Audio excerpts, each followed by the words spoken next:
u soms ouders net geleerd? Wel wel verder met de kersttango. Of niet? Nee. Wie is de tango dan? Bananentango. Oké.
Nou, de blokfluiters hebben speciaal voor alle mensen van de fanfare een liedje gemaakt.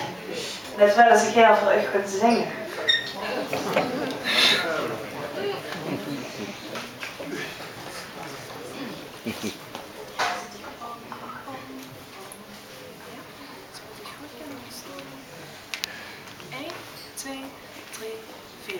Fijn vakantie, fijn vakantie, fijn vakantie, fijn vakantie. Ruimte voor dozen, ruimte voor dozen. En dan straks goed blazen, en dan straks goed blazen. Op concours.